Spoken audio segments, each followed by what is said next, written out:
If you remember, way back in my last video, which is called 1962, Jack Ruby and Lee Harvey Oswald at Elsbeth, I came to the conclusion that in 1962, Ruby and Oswald knew each other, and Ruby was seen by Mrs. Tobias at the Elsbeth Street apartment.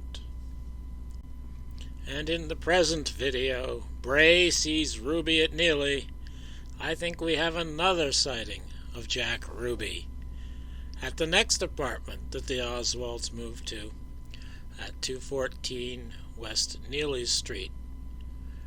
If I hadn't done my last video, I wouldn't have reached this conclusion. But in the light of the conclusion of my last video, I think this is the most reasonable conclusion to reach in this video. That is that Ruby also visited the Oswalds on Neely Street. And starting here with an FBI teletype, the FBI, who are the Federal Bureau of Investigation, who are professional investigators who investigate for a living, quite naturally wanted to talk to the other tenant in the building downstairs, which was called 212 West Neely, and that other tenant was George B. Gray and his wife at the time. There's no record that I could find of talking to the wife, but they talked to George B. Gray, who had moved out of state. And this teletype here recounts how they discovered where George B. Gray was, and the fact that they are going to interview him. Actually, he had not moved out of state. He had moved to Corrigan, Texas, as it says here. And the interview by the Federal Bureau of Investigation, who are professional investigators who do this every day for a living, investigate, as a result of interviewing George B. Gray, produced a report of an interview with George B. Bray. The FBI changed his name from Gray to Bray just in case anybody else wanted to talk to him, so they would never be able to find where he was or who he was, because if you're looking for George Bray, you're never going to find George Gray. Professional investigators. Anyway, I could not find the original report. I don't know what you'd call this, but this is a recounting of the original report. So presumably the professionals at the FBI are accurately reproducing what was in the original report. And highlighted in yellow on the bottom is what I'm going to pay attention to in this video. Oswald and his wife often quarreled loudly, and on occasions these quarrels occurred in the presence of an unknown male visitor who utilized the back stairs to visit the Oswalds. This man is described only as a white male having a chunky build. Now, if you're a fan of the official story, the only person we know of who this could be that would have non-conspiratorial implications would be George DeMohrenschildt. But the way DeMohrenschildt tells his story, he and his wife practically forgot about the Oswalds after the Elsbeth Street affair, and only visited them once after there was a Christmas party apparently they were all at.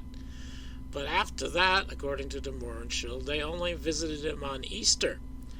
And that's the only time that they visited the Neely Street address, apparently.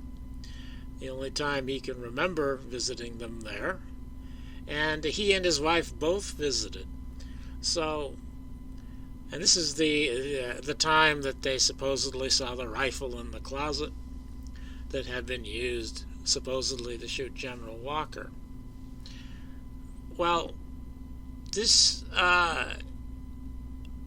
doesn't sound like the guy being talked about by Bray, because the way the FBI report relates it is that it was a man, not a man and a woman, and they do talk about a couple visiting, a young couple visiting the Oswalds. So apparently George Bray can tell the difference between a couple and a single person.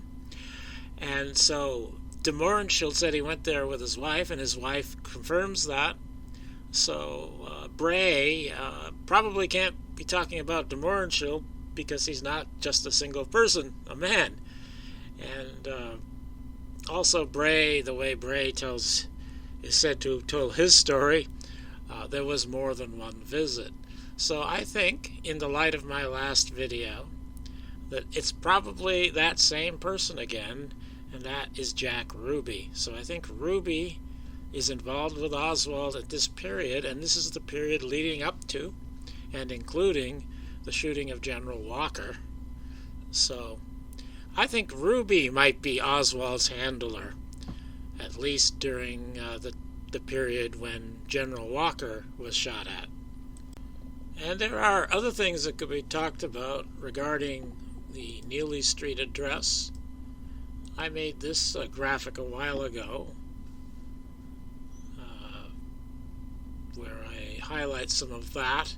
There's an implication in the George B. Bray interview that Ruth Paine might have moved them to this address, but according to Tobias and at the Elsbeth Street address, which is only about a block away, the Oswalds moved using their baby stroller. They weren't moved out by anybody. And we also have a letter from Marina to Paine telling her that they had moved to Elsbeth. So Mrs. Paine, if that letter is genuine, couldn't have helped them move in initially, at least, though maybe she brought something over afterwards. And the young couple, the one or two young couples, could be Gary Taylor and his wife Alexandra. So there's other things that can be talked about, but the main point in this video is that I think Jack Ruby, who had known the Oswalds while they lived at Elsbeth Street, also knew them and visited them when they lived at Neely Street. And I think Ruby is probably a very involved character here, and he may be more of Oswald's babysitter than George DeMohrenschildt was. It could be more DeMohrenschildt's purpose was more to be a possible explanation for Ruby sightings than to actually handle Oswald. But I guess that's all I got to say for now.